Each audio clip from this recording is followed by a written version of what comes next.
So when the patient tests positive for the symptoms and fails the VCS test, Dr. Shoemaker has estimated that there's a 90%, at least a 90% probability that you are likely suffering from CIRS by just looking at those two screening tools.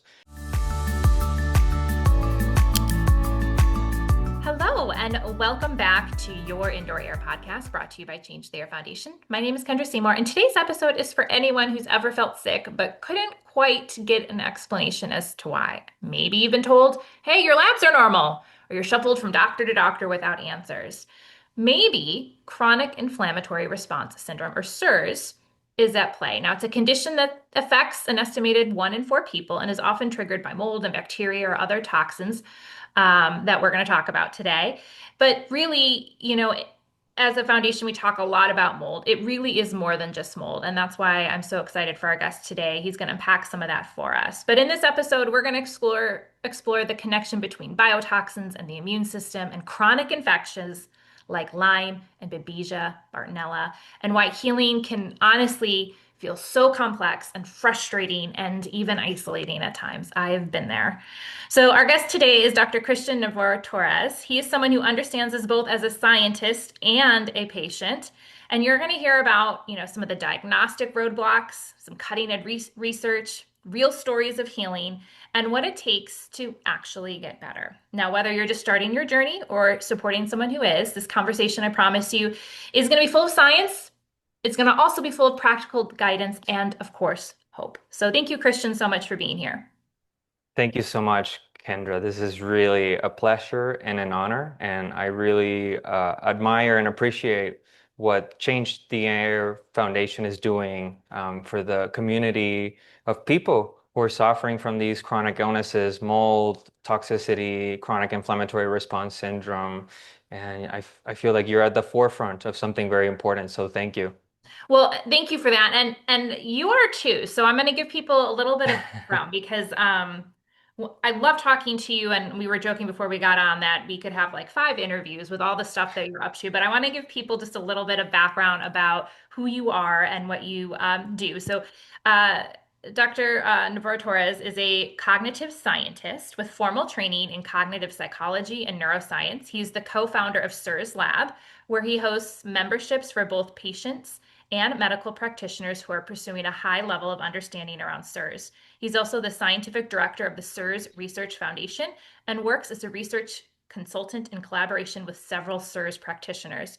He is a CIRS patient still in recovery and heavily relies on his experience as a hypersensitive patient to educate other patients and practitioners on how to work with complex cases like himself. And do not worry, we are going to link to all of your resources so people can easily find the CIRS Lab and CIRS Research Foundation. But before we jump into our questions, I do need to take a moment to say a huge, huge thank you to 2 of our corporate sponsors, HNST Mold Inspections and the Green Design Center. We are a nonprofit. We are small. We rely on the generosity of our listeners, of our donors, and of companies like these 2 who make our work possible, our free resources, our policy work, the small scale research we fund. So huge thank you to those 2 sponsors. If you want to learn more about our corporate partners, or if you would like to become a corporate partner yourself, please head on over to changetheairfoundation.org and check out our About tab. You'll see all the information there.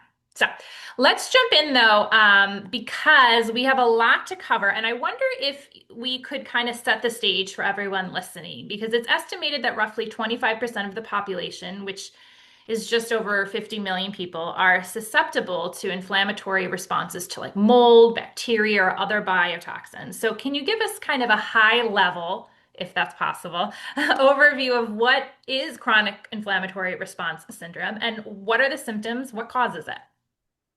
Yep. So I think it's always important to start in a high level picture of these things. I think it's a way to get people from all different levels on board. So when we talk about CIRS or chronic inflammatory response syndrome, there's a word there, inflammatory inflammation. I want to start with a basic distinction of the immune system, because the immune system has sort of two sides of the same coin. And in that vein, inflammation has two sides. And so they're each of them tied to these different parts of the immune system. So on the one hand, we have what we call the innate immune system. It's sort of your first line of defense. Whenever you encounter a foreign invader, it could be an infection, a bacterial infection, a viral infection. Those first days when you get sick, right, you get all these flu-like symptoms. You may get some fever, you may get some sort of pain throughout the body, sore throat, a lot of sinus congestion. All of these symptoms are part of what we call the innate immune system. It's a non-specific, uh, coordinated response, initial response to that foreign invader entering into your mucosal linings. And so the immune system launches this sort of uh, non-specific attack, which uses inflammation to, right? And fever is an inflammatory response from the innate immune system, right? The, the limitation of this part of the immune system is that it's not very smart or wise. It's just throwing an inflammatory attack at whatever is there. It doesn't necessarily know what is it that's entering the body. And in that sense, it can cause collateral damage, right? So a fever, if it's high enough or long enough, it can potentially be fatal for a person, right? So what should happen eventually is that this other part of the immune system called the adaptive immune system, which is the wiser, more sophisticated part of the immune system, should start kicking in. And it's going to be sending all these immune cells that are sort of investigators or detectives. They'll start sort of briefing or trying to investigate the crime scene. What is it that's here exactly? Who is the villain or the suspect? Let's profile it and let's create a report, and then let's generate what we call an antibody, right? In order to have long-term memory in response to that the antigens or the toxins or the presence of the bacteria or the infection in a long-term fashion, so that next time you encounter it, the immune system knows what to do. It doesn't necessarily engage the innate immune response, right? And this is how actually vaccines are supposed to work. It's supposed to trigger an adaptive immune response that creates an antibody, a memory trace, so that it knows what it's dealing with. So this is how an organized, healthy immune response is supposed to take place. Some initial innate immune activity, so cytokines or inflammation from that side, that then triggers sort of the adaptive immune system to come in to selectively target the infection or the foreign invader, and then eventually create a memory trace. So what is CIRS in that context? So what we see in CIRS is a dysregulation in the communication between these two sides of the immune system. So what we see is persistent activation of the innate immune system in the absence of the adaptive immune system kicking in to generate an antibody or memory trace. What is it that's triggering this dysregulation? It's biotoxins. So these are organic toxins produced by certain microbial organisms that could be found in different environments. The most common environment is going to be water damaged buildings, right? Where we'll have elevated levels of certain fungi and bacteria as well that can trigger this innate immune response and then set the innate immune system to stay in this indefinite, chronically activated state. And that behavior never shifts into, like I said, the adaptive immune system. So there's no antibody processing necessarily happening in response to those biotoxins. And so that sort of pushes the innate immune system to stay active or hyperactive in an indefinite fashion. And so over time, and you mentioned there's a susceptibility aspect. So through research, primarily led by Dr. Richie Shoemaker, who really was the person who discovered CIRS back in the mid to late 1990s, he found that there's certain people who would develop chronic symptoms in response to this immune dysregulation, and that there was a genetic basis tied to what we call human leukocyte antigen system. It's simply a set of genes that are involved in how your immune response or your immune system coordinates a response to antigens, including biotoxins and other things. And so certain people that carry certain HLA genes seem to have problem in organizing this immune response, right? And so when they are living in these moldy places or water damaged places, over time they can start triggering this chronic activation of the innate immune system. And now you have a very disorganized or dysregulated immune response. And that seems to correspond to roughly 20 to 25% of the population in the US, at least, that carry some of these gene variants that seem to make them susceptible to triggering this SIRS. In terms of symptoms, there's a long variety or long list of symptoms here, right? And this is one of the tricky things about SIRS, that it's a multi-system, multi-symptom illness, where in traditional, sort of through a traditional medical lens, it's really hard to diagnose because it sort of manifests in all of these different domains. Through research by Dr. Shoemaker and colleagues, they've identified 37 symptoms that are the most frequently encountered in SIRS patients, and they can range from chronic fatigue to neurological symptoms that can include memory impairment, learning difficulties, mood swings, focus or attention problems, all the way to endocrine or hormonal problems throughout the body, which could include urination frequency or excessive thirst, regardless of how much water you drink. There's going to be, gastrointestinal issues also in there. There could be also sleep problems or circadian rhythm related symptoms. So there's a total of 37 symptoms that have been used for a sort of as part of the formal clinical assessment in SIRS patients. So I'll leave it there for now. Maybe Yeah. we can take it from there. No, that was super helpful. So I was jotting little notes of things I wanted to pull out because there were so many gold nuggets. I'm glad you mentioned some of the symptoms because I think people assume exposure is maybe it's just allergy-like symptoms, but it really is, a lot more complex. We'll talk about some of the challenges with how you tease out SIRS from other conditions because there is overlap. And I think one of the alarms we're sounding here too, and we can unpack this a little bit more later, is the neurodegenerative side of things and what that means. And we think about Alzheimer's and Parkinson's and all of these things that most people have heard of, and to know that maybe there is a way to prevent some of this and reverse it. And it's interesting too that you mentioned the urinary symptoms, the frequency, because that was finally the oddball, I'll call it an oddball Hmm. symptom that really finally made our doctors sit up and say, hey, something else is going on, because they were able to excuse everything. Oh, you're tired. Oh, some people would just like that. But that was weird when it was 20 or 30 times a day, and it wasn't tied to diabetes, and it wasn't tied to urinary tract infections.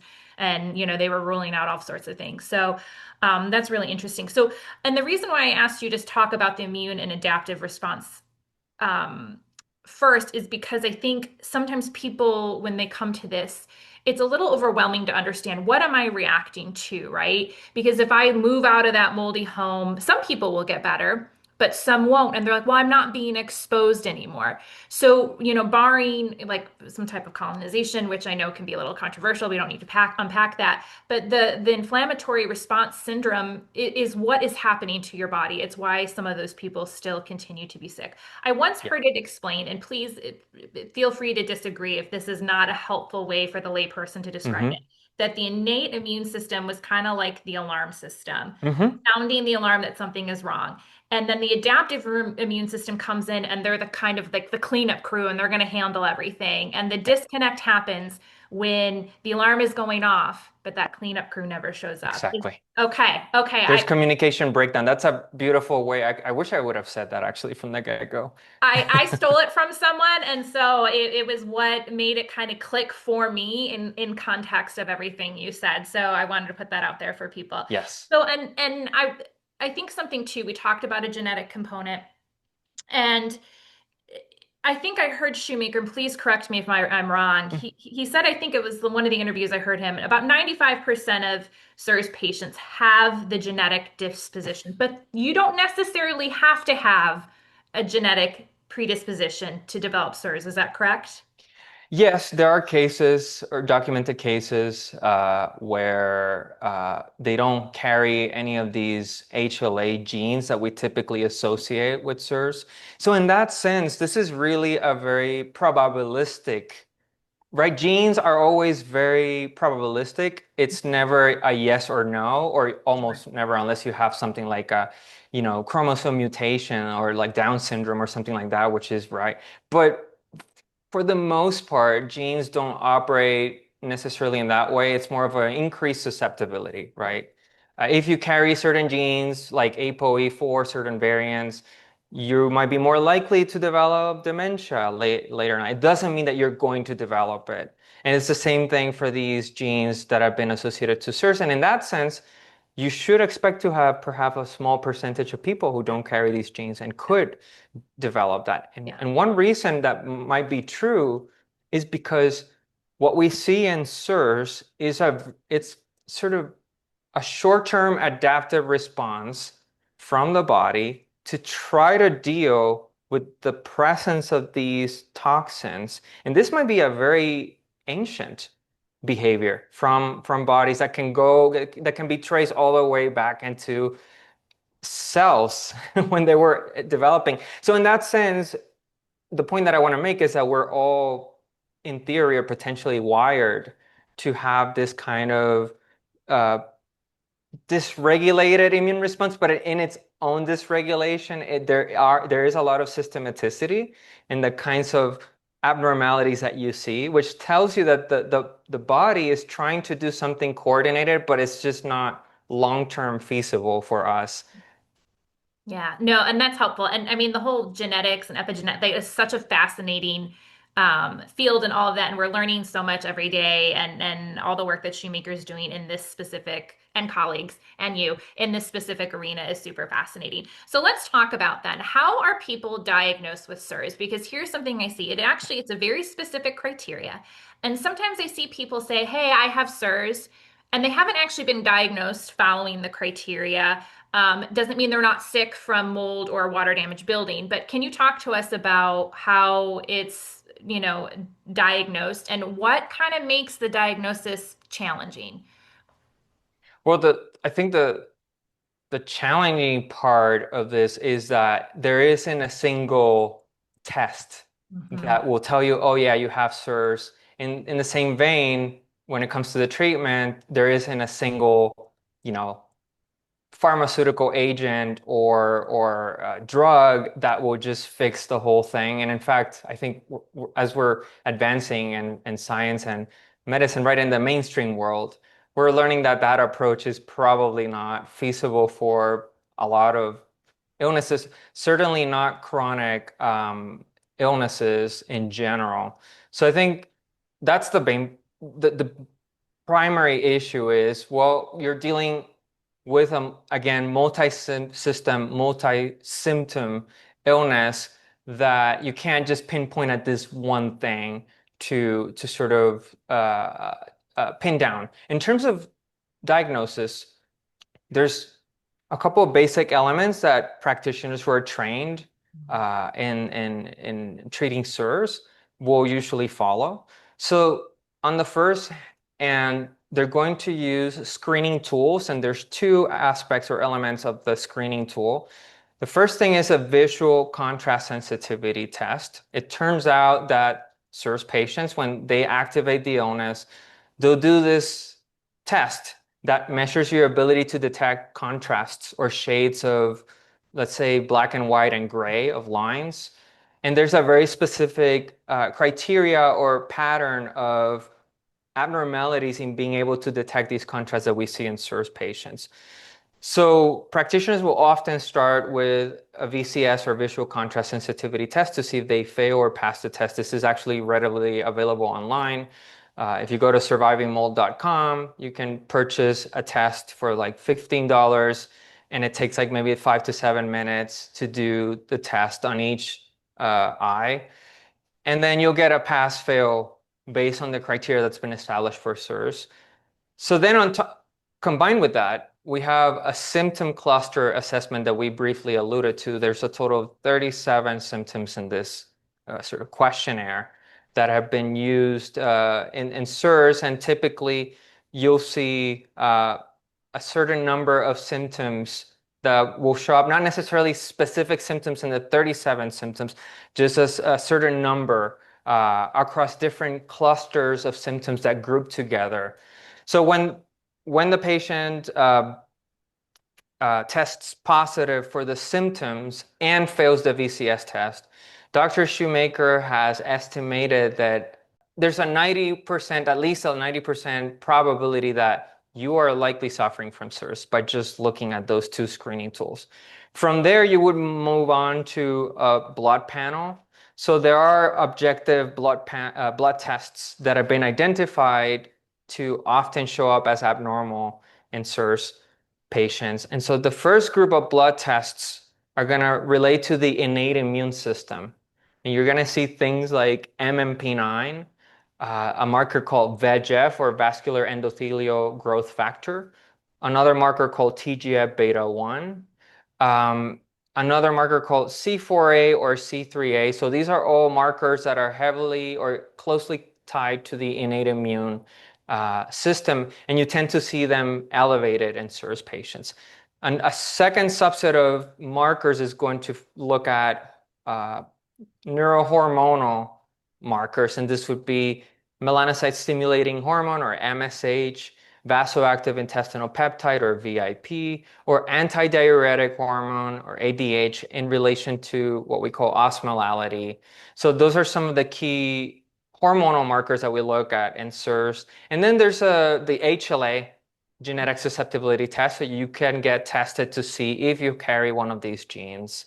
And together with those, so those markers combined with a few other markers that look at some antibody activity to gluten and things like that. So that's about a total of 12 markers that are traditionally assessed. So all of those things combined with a history assessment of the patient. Does this person have exposure to water damaged buildings or other kinds of exposures that could have triggered the illness? And you can see them sometimes. It could be also living like an endemic zone where there's tick-borne or tick elevated presence of ticks that could transmit, the bacteria that causes Lyme disease. So all of that together is traditionally what's used to make the diagnosis for CIRS. Yeah.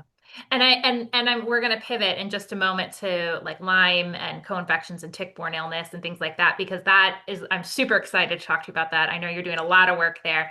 But one of the things I want to make clear for people, especially if you're new to this, that some of the things that cause CIRS, because Shoemaker, it's actually lists, it's mold and bacteria. I think even certain spider bites. What else is on that list that can trigger? Yeah. So mold was kind of one of actually the very first toxin was Pfiesteria, coming from dinoflagellates. These are basically algae that grow in certain lake settings. That was the first discovery. Then Dr. Shoemaker started tilting towards water damaged buildings, and that became the focus because most cases by far tend to get sick with CIRS from exposure to water damaged buildings. And in there you're going to have, like we said, fungi, certain fungal species, but you're also going to have bacteria. And the bacteria that we've identified that cause issues is actinobacteria and endotoxin producing bacteria. And these can both grow in water damage settings, but they can also be found in settings that are correlated to water intrusion, but it's not just a water damaged building. So for endotoxins, for example, you can have just any exposure to sewer, gas smell, wastewater. Anything that's contaminated with wastewater is going to have a high prevalence of endotoxin activity. Actinobacteria could be found in both water damaged buildings, but also in new buildings that don't have necessarily water damage exposure, but there's a dysbiosis in the indoor space, and so you have a high prevalence of certain actinobacteria that are that we know now are problematic for patients. In addition to that, we have recluse spider bites. We have some ciguatera from fish, for certain fish that can emit these certain toxins. And like we said, algae blooms, and it can also include cyanobacteria blooms, so not just the Pfiesteria that I mentioned. And more recently, we've sort of had COVID on the radar, at least as a potential priming event to trigger SIRS. And that's where we see a lot of long COVID patients that actually overlap with Yeah. SIRS patients. And some of the SIRS practitioners will actually argue that long COVID patients and SIRS patients are essentially the same patient. They're suffering from the same illness. Yeah, no, that's super interesting. And I think we're going to touch more specifically on some bacteria and what you're seeing there towards the end. But let's, because you brought it up, and it's a perfect segue into my next question, is there often, people with SIRS struggle with chronic infections Yeah. from things that can be many different types of chronic infections. But like, let's talk Lyme and Babesia and Bartonella. You've said that SIRS patients struggle with that immune regulation. So can you explain what you mean by that and why it makes fighting some of these other infections even harder? Yes. So I'll start with this fact. If you look at the literature on Lyme disease, what you'll find very interestingly is this number 20%, right? That we've already talked about pop up and different literatures. But one of the literatures where you'll see this is in the Lyme literature, where you have a percentage of people who receive a proper diagnosis for Lyme disease. And they'll go through the standard treatment. It typically includes certain antibiotics, including maybe doxycycline or something like that. And about 20% of those people do not respond to that treatment. They develop persistent symptoms after undergoing that treatment, and they remain chronically sick. And some people will call these patients chronic Lyme disease patients. And we think, or Dr. Shoemaker initially made the connection, that these people are most likely SIRS patients.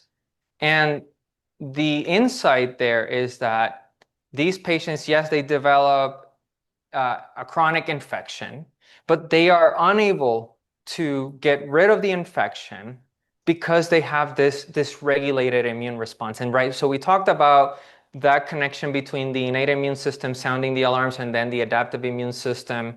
What was the term that you used? Cleanup crew. The cleanup crew. Yeah. Yes, right. So in order to treat an infection in the body, you need your immune system to be properly coordinated, right? When you treat a chronic infection like Lyme or Bartonella or Babesia or anything else for that matter, a big chunk of your ability to uh, recover or treat that illness is not necessarily the antimicrobial treatment, whether it's herbals or whether it's antibiotics. It's doing that, but then allowing the immune system to come in to manage everything that's happening, right? So that sequence needs to happen for patients in order to see resolution of symptoms tied to the chronic infection and ultimately get rid of the infection or lower it to the point where the immune system can manage it.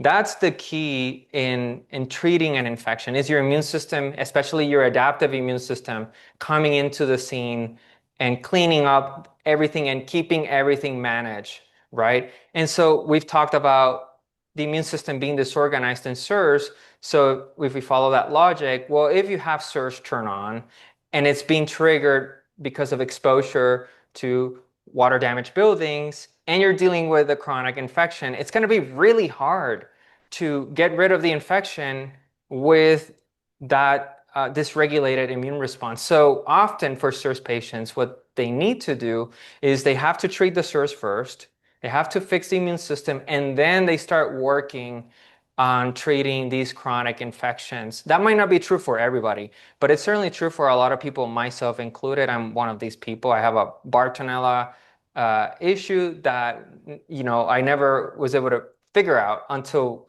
late in the treatment for SIRS. But that order of operations was really critical for me in order to start seeing progress on the infectious side. Yeah. And I think even the precursor to that we didn't talk about was that you want to be living in a home that promotes health. So Yeah. either remediating safely and effectively, and I won't get into that. You can go to our Start Here section at changetheairfoundation.org. We take you through what that looks like, how Yeah. to find the good IEPs and the good remediators and cleaning and all that.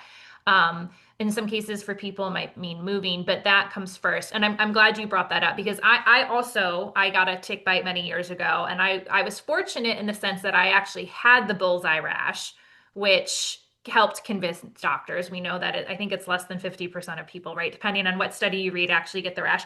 But that little tick didn't have just Lyme. He carried, or she, and a number of other things like Babesia, and I was not getting better with standard treatment. And it was super frustrating. And so both these things are so near and dear to my heart. So we're going to unpack that even a little bit more, but let's set some context because Hmm. if people are listening, I want them to know that tick-borne infections are on the rise, right? Ticks carrying infections are found in all 50 states and really across the globe. So can you just give us a line or two about how prevalent this is? Because I don't want people thinking, well, I don't live on the East Coast. I don't have to worry, because that's not the case. So what are we talking about in terms of prevalence? Yeah, so some of the latest meta-analytic studies looking into prevalence in the United States um, suggest that there's somewhere between 14, 15, 16% Mm, of prevalence for tick-borne disease. A lot of this is heavily focused on Lyme, but we know that there's all these co-infections, right? So there's less literature for the co-infections, but there's a very high chance that if you have Lyme, you have at least one of the other co-infections. Many times in CIRS, you'll see patients with two, three, four positive tests for these different things. But those are the estimates. There's been, I think, about a 2 to 3% increase in the global prevalence over the last 2 decades, roughly speaking, which is actually a pretty significant increase. And a lot of that has to do with changes in climate. Temperature changes is one of those things, tick-borne or ticks are gonna be better able to sort of distribute themselves to different climates when temperatures rise. That's not the only contributing factor. And then there's the question of how are people's immune systems sort of managing these things? Because a lot of us can have exposure to tick bites and maybe even have, right, the bacteria that can cause the disease. But because our immune systems are healthy, it can keep it managed, and we never develop symptoms or illness. That's a really important point. And there's actually research showing that there's populations of people that have a high prevalence of exposure clearly in their bodies, but they have no symptoms. They don't meet criteria for the disease.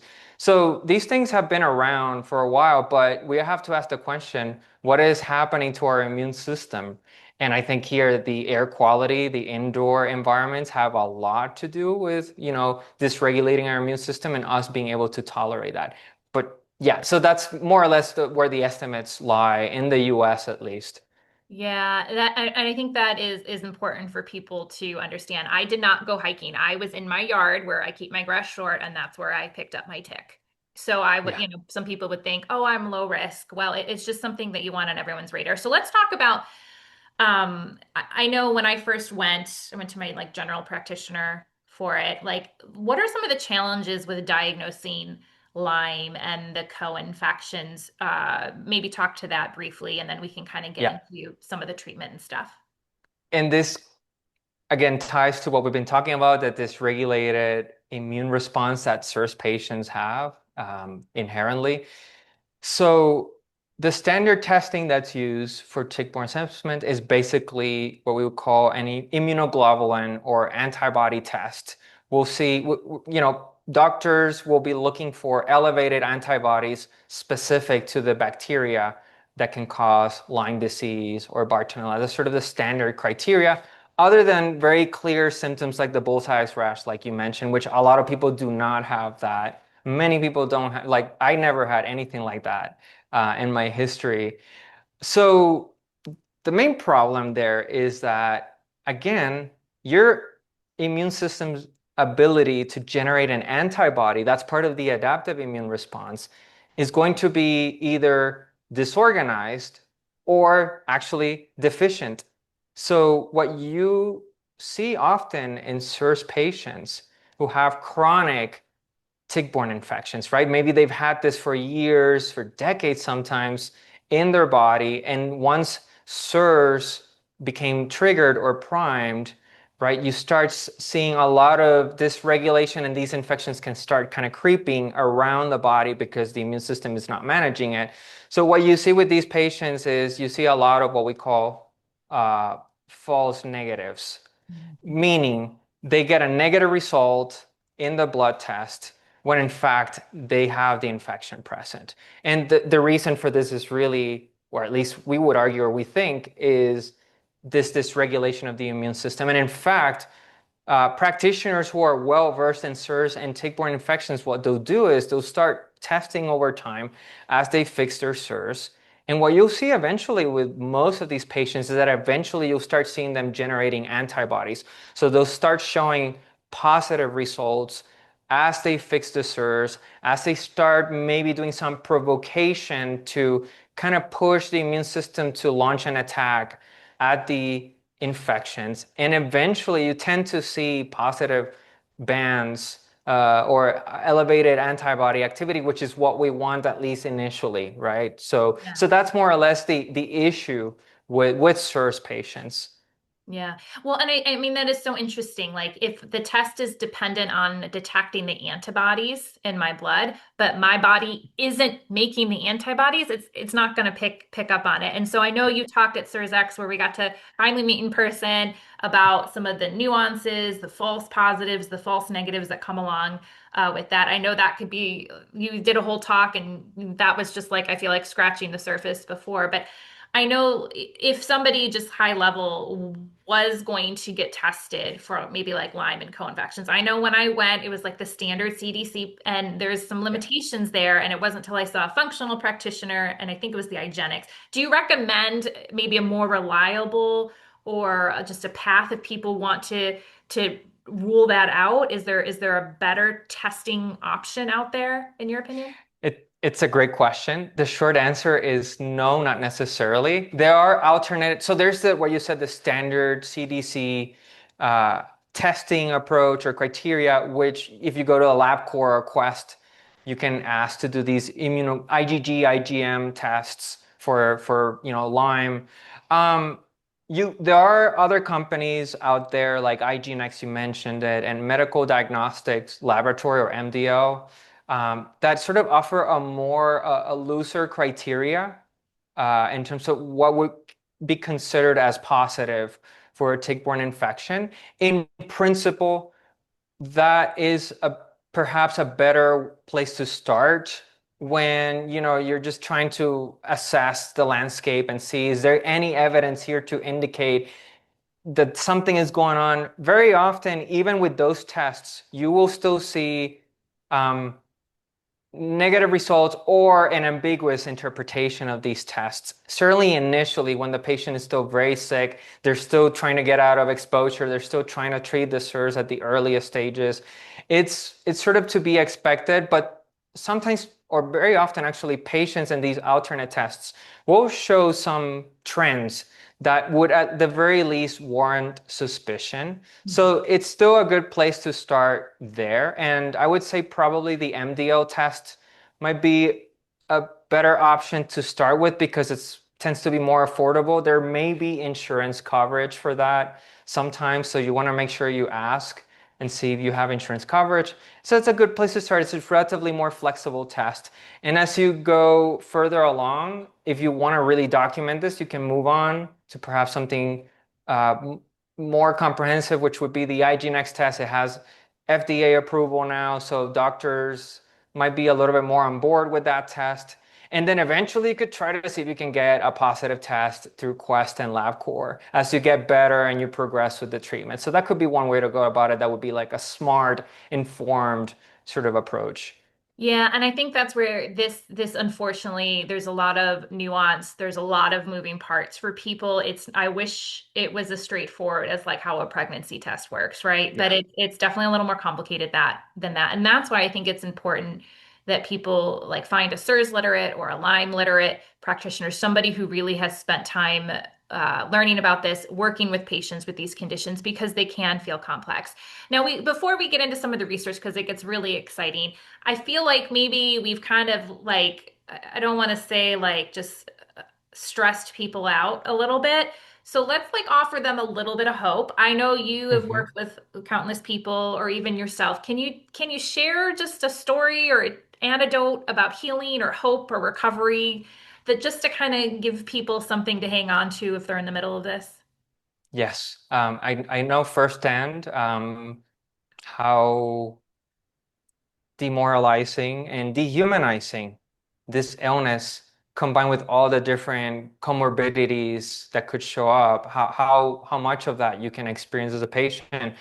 I'm actually very comfortable talking about my experience as a patient, and I'm Please I'm one share of these patients that, some. yeah, and maybe this will serve as hope, and I'll maybe touch on one or two other amazing cases. But my entry point into this illness, once I really got into it, I was at a point where I couldn't even wear clothing. I couldn't touch things, surfaces. It was literally, I was in some kind of extreme bubble.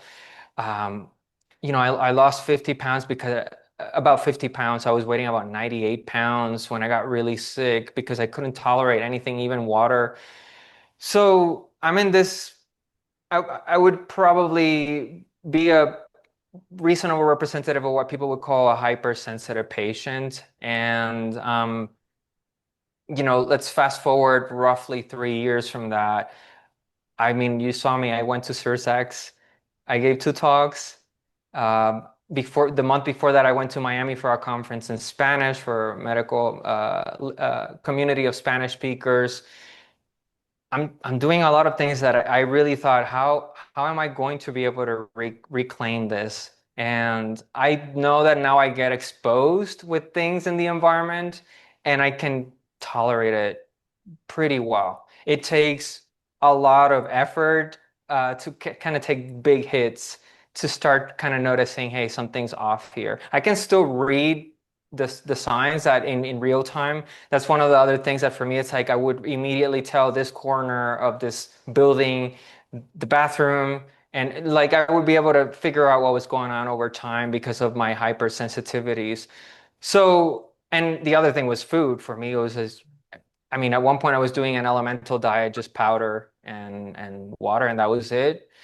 And now I'm actually drinking coffee. I'm eating, and just for reference, there was a point where I would walk past the grocery section of coffee, and just walking would be like a disaster. I would get sick for like the rest of the day. Also, objectively, there were things that were very concerning. I did what's called a NeuroQuant, an imaging report that we actually use to assess the brains of CIRS patients. For someone who was an academic, at that time was 35 years old, my brain was really, really small. I haven't retested it, but there were all these things that I was like clearly going in the wrong direction very quickly. So that for me, being able to go out now and do things, I play music. I go to like this very sketchy warehouse to play music with other musicians, and I actually do just fine. And again, I can travel, I can do a lot of things, and I'm still healing. There's still room for recovery, but it's the difference is just incredible. And I think that's really important for people to know that hope is really important. And I've seen it in myself, I've seen it in other patients with very severe brain atrophy that look like preclinical Alzheimer's patients in 18 months, normalize those volumes or parts of the brain that are showing very aggressive signs of atrophy. So I've seen a lot of this, and it's not easy, but it is very possible. Yeah. Okay, I have so many mixed feelings about everything you said. On one hand, my heart just breaks for everything that you went through because I know firsthand how it can seem almost like your world is ending. And you were a particularly young guy, and to be, really incapacitated, to then you took your pain and you turned it into this passion to to figure out what was happening to you and to others. You're bringing it to the Spanish speaking medical community, and like you are just being a trailblazer. And I think there's something special, and I relate so much to someone who went through the experience that kind of changed the direction of their life, and they're like, I can't change what happened to me, but I'm going to do what I can to help it from happening to others. So thank you for that and all that you're doing. And that hope is so, so important for people to hang on to. And also recognizing that it's not easy, and but that you need to take those steps and you need to have hope, because people do get better every day. And that's just amazing. So let's talk about some of the cutting edge research that's going on and some of the things that you're doing, because there's some new findings, especially around like endotoxins and actinobacteria, that we want to touch on, and how they may drive inflammation and brain dysfunction and neurodegeneration and all of that. So can you talk about some of the research that you're seeing and participating in? Yeah, and I just want to, I'm glad that we get to talk a little bit about this because I know from the patient perspective we're suffering, it's hard to understand. But right now, a big piece of legitimizing this illness, SIRS, and what we call also some people will call mold toxicity or mold illness or these environmentally acquired illnesses. Right now, the research is perhaps the most important piece. There's a lot of legal cases right now that are undergoing with people who are suing a company or whatever. And winning those cases heavily relies on the research, on the published research. So I think it's important to kind of have a little bit of awareness around this. And I'm fortunate enough to be involved in a variety of different projects. I work with some doctors individually, including Dr. Lauren Sparks. We're doing some research on erythromelalgia in SIRS. I'm currently working on a publication with Dr. Peg DiTullio on colonization of Marcons. These are staph bacteria that colonize SIRS patients and contributes to a lot of the symptoms, and they need to be treated. So we're working on publishing that. There's a couple other things that also hopefully we'll be publishing at least 2 papers by the end of the year. And then there's fascinating work by Dr. Shoemaker in the last 5, 6 years or so that have really transformed our understanding of this illness. So initially, Dr. Shoemaker had this idea that, okay, water damage building exposure clearly is making these people sick. He has all these published studies over the years that show very strong associations that really indicated causation, a causal effect from exposure to these environments and changing symptoms and all these biomarkers that we've talked about. Eventually, he started identifying brain abnormalities correlated to exposure to water damaged buildings. So that was the second important step. And then eventually he and his colleagues, Jimmy Ryan or James Ryan is another who's a PhD molecular biologist, discovered what we call the fingerprints of gene expression. So it turns out that SIRS will cause abnormal activity in genes in terms of how active or how underactive they become. And there's a test now that they developed called the Genie test that can be used as an add-on to the diagnostic to look at patterns of gene expression that can tell you, what are you reacting to? Are you reacting to mold? Are you reacting to something else? And this is where we go into this point, which is thanks to that test and some of the research that Dr. Shoemaker and his colleagues have generated, we now know that the primary drivers in most people who get sick with SIRS in terms of what is the immune system reacting to is actually coming from bacteria. And we already mentioned and alluded these. It's actually coming from actinobacteria and endotoxin producing bacteria. So actinobacteria would be what we call gram-positive bacteria. Endotoxin producing bacteria are what we call gram-negative bacteria. And it's about 42% of patients who do the Genie test, which is now a very large database of patients. There's thousands of people now there. About 42 patients, and I think that's actually a bit of an underestimate. I think it's bigger, me personally, are primarily getting sick from the actinobacteria that they're breathing or getting exposed to in these indoor settings that could be water damage, but could also not necessarily be water damage, but highly dysbiotic. And about 28% of patients are getting primarily sick from endotoxins. when we look at immune reactivity tied to mold or mycotoxins, Dr. Shoemaker is only seeing about 7% of cases showing primary immune reactivity to those, mold and mycotoxins. That doesn't mean that mold is not playing a big role in the illness. It's just that when it comes to the immune reactivity piece that we see in SIRS, that's the correlation that we're seeing. And I'm sure there are ways in which mold and these bacteria interact with one another and will create other kinds of problems that we just haven't been able to figure out. But we know that the bacterial side is extremely important. In my experience in talking to patients and helping them, is that the vast majority of them have actinobacteria problems. Yeah. Yeah, this is also interesting as like we uncover more and things that we thought maybe aren't the case or they evolve and change.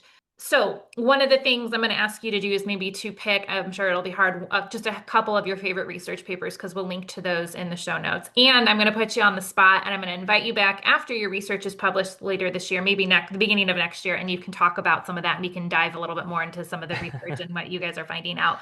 But one of the things I would love to go a little deeper on, and this was part of the keynote too at CIRS, is the neurodegenerative side of this. So share anything that's at top of mind right now related to that, because I know I have parents who are aging, so I'm starting to think about some of these things. I'm starting to think about my own health, having lived life with brain fog and some of that. It's scary. So what are you Yes. seeing there? What are scientists learning? So when it comes to neurodegeneration, especially like neurodegenerative diseases like dementia, Parkinson's disease. So this is stepping outside the SIRS or mold illness bubble for a second. There's actually now good literature showing that these diseases are closely tied to exposure to infections, infectious microbes. So just as a reference, back in 2015, there was a study that looked at post-mortem brains of Alzheimer's patients. And they looked at the brain regions that were impacted by the illness. Usually it's the hippocampus. That's one of the brain regions that's heavily affected in Alzheimer's disease. And what they found is essentially traces of fungal yeast, primarily, really candida traces in those parts of these patients' brains. Um, and whereas they looked at control brains, healthy brains, and they found no such things. They were able to replicate that with a second data set. And then there was a second study that came about a year later or so that also replicated. They found these fungal traces in the brains.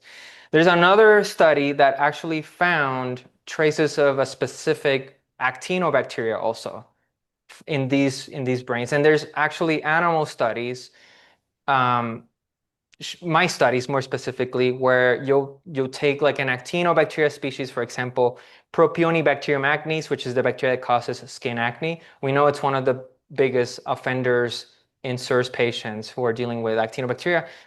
When you inject traces of this bacteria into these brain regions in mice, they basically develop Alzheimer's disease in exposure. And so there's all this study that's now linking all of this. And so Dr. Shoemaker has found correlations between exposures to especially actinobacteria and endotoxins, strongly correlated to neurodegeneration or a profile that looks like neurodegeneration, so brain atrophy. Both of them, I would say, or he would say, that endotoxins, high exposures of endotoxins, seems to be strongly correlated to a very accelerated path of brain injury or neurodegeneration. So we know when it comes to the atrophy neurodegenerative profile that exposure to these bacteria over time can increase the susceptibility to developing a neurodegenerative disease. And in fact, very recently, Dr. Shoemaker discovered fingerprints in this gene activity in the Genie test that may be predictive of early Parkinson's, right? So he's seeing a pattern of gene expression that seems to be predictive of you being at greater risk of developing Parkinson's. We don't know when. It could be a couple of years, it could be 10, 15 years down the line. And it's a very early stage of research. And that's particularly strongly correlated with endotoxin exposure. That seems to be the biotoxin or the microbial category that seems to be strongly correlated. There's clearly a lot of research that we need to do more. Like this is all very new within the last 7, 8 years or so, right? But I think the pieces are now, we're starting to create a picture that's telling us, hey, there's more to this illness than just mold or fungal exposure, which is clearly a problem, but there's these other layers that patients need to be able to address in terms of exposure to really be able to move away from that profile. And the good news is that we can reverse a lot of this with the treatment. We can reverse the brain atrophy and normalize that and get people to feel a lot better. And you mentioned in CIRS, Dale Bredesen, Dr. Dale Bredesen, who's an expert in Alzheimer's. He's seeing it from a little bit from a bigger picture. He's not just thinking about CIRS, but he knows most of these Alzheimer's patients have a CIRS background, right? But he is seeing, he's going to be publishing a case study very soon where he puts them on this intervention program that he has for people who already have a Alzheimer's diagnosis and actually sort of get them to massively improve at different levels, symptoms and cognitive functioning, all these things. So I think all of this is treatable. We live in a time where we can treat these things. Yeah, and he has a great book too. People are interested. I'll Mm, connect to the title in the show notes. But I think one of the big takeaways here that I think is empowering is when we understand this, then we can take steps to improve our environment, control our exposure, yeah. reduce our exposure to prevent these things from happening. And one of the things I know how expensive it is to inspect and remediate your home properly. But the cost of being sick, the cost of long-term chronic illness is exponentially more expensive, and that's something that, I think is going to take, as a society, all of us to kind of start changing our thinking around to make the shift. And you mentioned the research, which I do want to do a little plug because you guys are doing great research. I know you rely on donations and support. One of the things we do here at the foundation is we do periodically try to fund small scale research for people like yourself. And so if you're listening and you're like, you know what, I love research like this, please consider donating to changetheairfoundation.org because we then turn around and we find smart people just like Dr. Christian Navarro-Torres and we give them money so they can figure some of these things out and help all of us. Because one of the things, and you mentioned the legal case, and I talk with a lot of the lawyers and the doctors sitting in on those, and they rely on your research. They rely on those case studies as entry points to then build more research, and that's how they're winning cases. And so it really is all connected, and it's going to take all of us to figure this Do, out. So do you mind if I add one more thing that I forgot to please, say? So, in absolutely. terms of actionable steps, right? If you're in this category and you're concerned about the brain, the very first thing that you should probably consider doing if you have the resources is to do a NeuroQuant. It's a software program that can be added on to a standard MRI scan, and it will generate a quantifiable assessment of different brain regions. And this is what we use to look for patterns of brain abnormalities in CIRS patients. I'm actually I mean, my background in neuroscience kind of biases me to pay a lot of attention to this, but I think it's really important for people to understand that CIRS is about the brain. It starts in the brain. It's an inflammatory response that starts initially affecting your brain, and eventually, if you don't treat it right, it can turn into this brain issue. So doing the NeuroQuant will give you a good sense of um, where you're sitting in that, and then you can track if treatment is really helping you, and not just in terms of symptoms, but also in terms of preventing, right, the possibility of you developing something like a neurodegenerative disease. And the nice thing, I want to do a quick plug in here for the company Cortex AI because now you can get an MRI anywhere in the world. And then there are a couple people, ourselves included, where you can send the raw MRI images and we can generate a NeuroQuant report for you. It used to be the case that only certain clinics would have the NeuroQuant and then you'd have to do everything through them. But now it turns out that you can go to essentially any MRI facility in the world, regardless of whether they offer the NeuroQuant or not. and you can just get the raw images and send it to someone like us, for example, and then generate a report. So I just want to use this as a tool to empower patients, right? To kind of be able to assess this on themselves, because I do think it's very important. And when you see normalization or recovery in the brain, it's extremely empowering. Yeah. So I just wanted to plug that in. No, and God, I don't know if you talked about it. Maybe it was your Instagram or newsletter recently, or not that long ago. You talked about seeing some before and after images of the brain of a really sick person, and then this incredible healing. And I love when you can see stuff like that in black and white. Did you want to speak to that at all? Yeah, this is a case of a patient that I knew very well and was helping sort of survive, because it was in this very hypersensitive, crazy hypersensitive category where it's like you can't even just basic things, right? Like wearing clothing and just basic things like that are not available. So I saw this person roughly over a period of 16 months, and this person did put a lot of emphasis in getting a clean environment. Very, very, very, very strong about cleaning, but not just for mold. It was also doing cleaning regimens for actinobacteria, for endotoxins, and then doing the shoemaker protocol in addition to a few other things. There were some add-on things that were done that we think were very important for her brain recovery, because her initial NeuroQuant was really bad for her age. It was just massive cortical atrophy in the brain. So the part of the brain that you can see from pictures from the outside, all of that was severely atrophied. And then in about 16 to 18 months of treatment, especially the last step of the Shoemaker protocol, we think was very critical, which is intranasal administration of a peptide called vasoactive intestinal peptide. This is the peptide that has been shown to normalize brain volumes. So maybe 10 to 12 months into that, combined with a few other add-on treatments, we saw this complete, basically, we couldn't tell the second NeuroQuant from a healthy person. It looked virtually very, very, very normal. And I was kind of shocked considering where this person was coming from.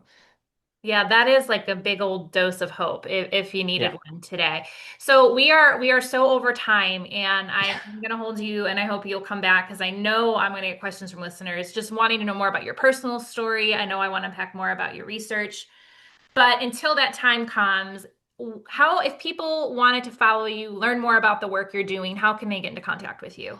Yeah, so we are in social media. Our primary social media page is Instagram. If you just search CIRS Lab, that's the name. But we're also on YouTube. We have a YouTube channel. We're on Facebook. And then we have a website, cirslab.com.